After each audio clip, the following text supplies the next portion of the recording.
Welcome back to my YouTube channel. Make sure to like and subscribe to the channel for more interesting stories like these. Now, let's get into today's story video. Time for me to go. I had a wild ride that ended well. I've been a lurker here for a few years, helping others where I could and reading everyone else's stories to help heal my own. This community is really incredible.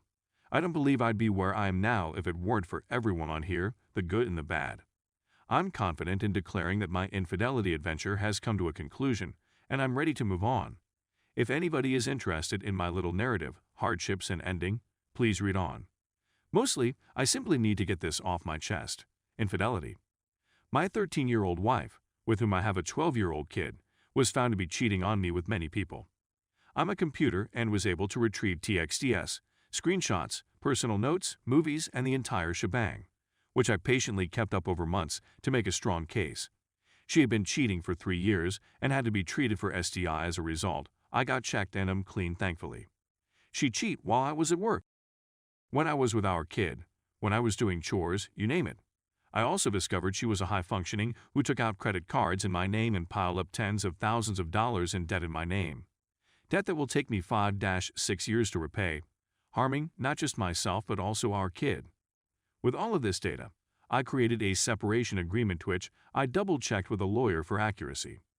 I showed it to her one morning last summer, 2019, and she freaked out and struck me a couple of times.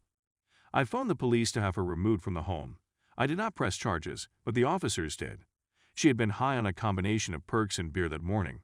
I provided her with all of the proof, gigabytes of it, later that week and requested she study and sign the paperwork.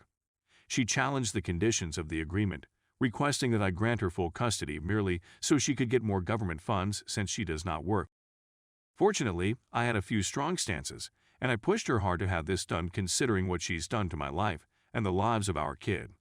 She consented to sign the document. She ended up with nothing. No alimony, no home, no property. I just upped the amount of child support I was paying. Overall, it cost me $2,000 by the time it was signed, which is a bargain compared to some of the prices I've heard on here. I was no longer enraged. I was so depressed that I didn't even celebrate the signing. I only wanted she would overcome her addictions. Unfortunately, it did not occur. She continued to rely on government aid, was homeless for a while, ultimately obtained an apartment, but continued to misuse drugs and alcohol while refusing to get treatment. She now faces multiple criminal charges, and she also destroyed my house one evening when I was gone, shattered windows, spray-painted a message on the wall. Fortunately, there were cameras. She hasn't gotten any better, and she only sees our kid a few hours a week. A full downhill spiral. I cared for her for a few months.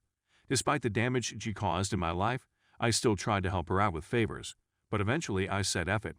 She chose this for herself, and I gave up pitying her and cut contact with her through a restraining order, with restrictions to only contact me about our child. She has repeatedly broken those terms, barging into my home, intruding onto the property, and harassing calls and texts. There was just no attempt to improve her position. The following. I had no intention of meeting anybody since I had been put off by my ex's experience with relationships.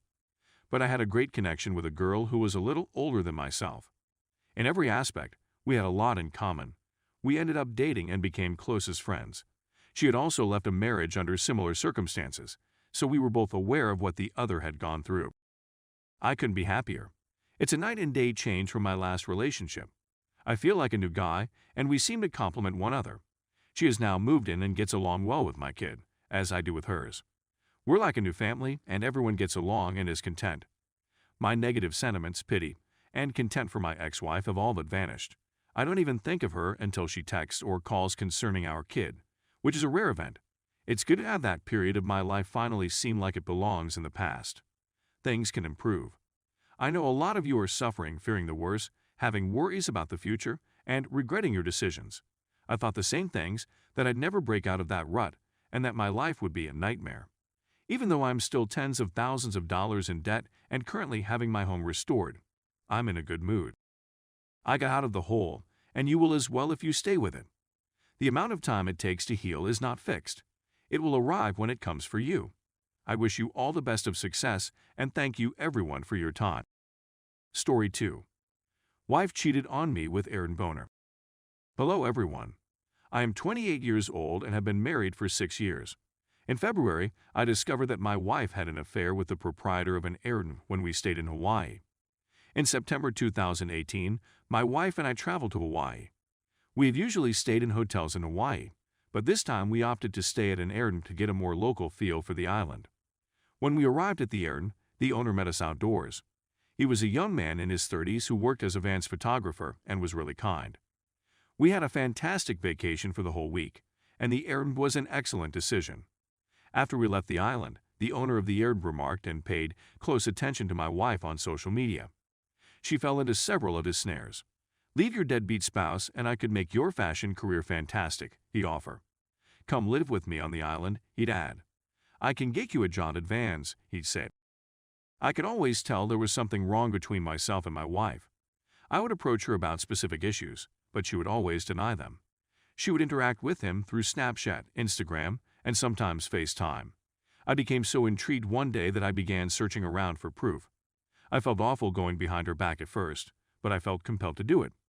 I saw an email she sent to a psychic in which she asked the psychic, "Do you see anything with a guy called? He just came into my life." My heart sank the moment I wrote it. I quickly grabbed my phone and texted for the contents of the email. Of course, she denied everything and gave me the runaround, and I believed her. 6 to 10 months passed, but I could always tell something was different. I'd always remember her reaction when I asked her what the email was about, and it gave me a horrible feeling. I began getting strange nightmares and not sleeping properly. It eventually escalated to an anxious panic attack, something I had never had before in my life. These assaults would occur just before I went to sleep. I ultimately resorted to marijuana to help me relax and sleep. She opted to visit Hawaii with her sister during the summer of 2019. I couldn't go on the vacation since I had job commitments. Of course, I paid for the whole trip to go with her sister, and I had no idea she was meeting up with the owner of the errand where we had previously been. She sneaked out the door when her sister was asleep, and the man picked her up in his automobile. They allegedly had in his vehicle before splitting up. She says she didn't like it the whole time and felt terrible as soon as she got in the vehicle. She has felt terrible, sorry, shameful, and even suicidal as a result of her acts. She kept this tiny secret hidden for over 2 years. She chose to come clean about it since we were having problems in our marriage. And I ultimately sat her down and told her that I believe it's best for us to split ways. That came as a complete surprise to me. My instant emotion was one of delight and gladness for her that she no longer had to carry that around with her. All night, I simply held her and we sobbed together. The following several days, and perhaps weeks, were the most difficult. I kept wondering how I hadn't seen this coming. What is it about me that compelled her to pursue another relationship? It's been over 4 months since I found out, and every night before bed, I still feel pain and despair. Every morning, my first thought is that she has been disloyal to me.